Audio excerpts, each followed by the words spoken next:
Selamat pagi, perkenalkan nama saya Nini Sundari dengan NIM 20222142220. Di sini saya akan menjelaskan mengenal instrumen dan memahami mekanisme transaksi di pasar modal Indonesia. Sebelum itu, perlu kita ketahui terlebih dahulu, apa itu pasar modal?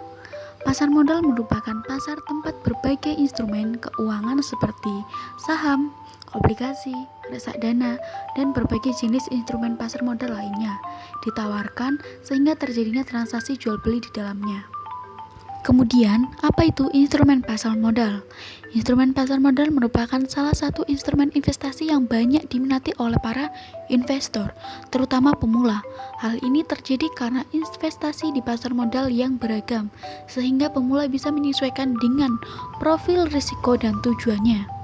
Selanjutnya, kita akan mengenal instrumen-instrumen di pasar modal. Di antaranya ada saham, obligasi, reksadana, exchange trade fund, dan derivatif. Yang pertama, kita akan membahas mengenai saham. Ada dua jenis saham, yaitu saham preferen dan saham biasa. Saham preferen merupakan gabungan antara obligasi dan saham biasa. Keuntungan yang diberikan itu bernilai tetap berdasarkan nilai bunga yang disepakati. Sedangkan saham biasa itu merupakan saham biasa yang ditawarkan di bursa efek. Keuntungan itu berupa dividen atau capital gain. Yang kedua, obligasi. Obligasi merupakan surat perjanjian antara emiten dan pihak yang membutuhkan dana. Dalam obligasi, emiten memberikan investor keuntungan itu berupa kupon atau bunga obligasi. Yang ketiga itu ada reksadana. Reksadana merupakan investasi yang cocok digunakan untuk pemula karena memiliki risiko yang minim. Yang keempat itu ada exchange trade fund, merupakan instrumen investasi yang menyatukan sifat dari reksadana dan saham. Pengumpulan dana dilakukan secara kolektif dan diperjualbelikan secara real time. Kemudian yang kelima itu ada derivatif, instrumen pasar modal turunan dari efek utama. Derivatif sendiri ini memiliki beberapa jenis, diantaranya ada opsi, right, dan waran. Jenis derivatif yang pertama itu opsi. Opsi dikeluarkan oleh suatu pihak untuk memberikan hak kepada pihak tertentu untuk menjual atau membeli saham. Kemudian yang kedua itu ada right, hak memegang saham baru yang akan dikeluarkan oleh emiten. Dan yang ketiga itu ada waran, surat berharga yang dikeluarkan oleh perusahaan dengan memberikan hak kepada investor. Selanjutnya kita akan membahas mengenai mekanisme transaksi di pasar modal. Sebelum lebih detail mengenai mekanismenya, kita perlu ketahui apa itu SRO.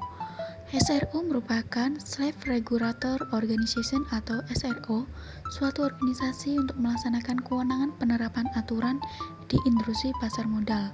SRO memiliki peraturan dan ketentuan yang mengikat bagi para pelaku pasar modal karena sebagai pengawasan untuk mencegah praktik perdagangan yang dilarang. Nah, kemudian ada 3 lembaga SRO yang perlu kita ketahui yang telah diawasi oleh OJK. Yang pertama itu ada Bursa Efek Indonesia, yang kedua itu ada KPI, dan yang ketiga ada KSEI. Nah, selanjutnya di sini kita akan membahas mengenai mekanisme transaksinya. Ketika nasabah menjual dan ketika nasabah membeli. Ketika nasabah beli, anggota bursa melaporkan orderannya ke trader di lantai bursa, kemudian disampaikan ke judge, dan judge menyampaikan ke KPI dan KSEI. Kemudian anggota bursa lainnya mentransferkan dananya ke KPI dan KSEI, serta mentransferkan dananya ke Biro Administrasi Efek. Kemudian ketika nasabah menjual, anggota bursa dapat mengkonfirmasi ke trader di lantai bursa, kemudian trader menyampaikan ke judge dan judge menyampaikan mengkonfirmasi ke KPI dan KSEI. Sementara anggota bursa lainnya pun mentransferkan dananya ke KPI dan ke KSEI. Sekian penyampaian presentasi dari saya, terima kasih.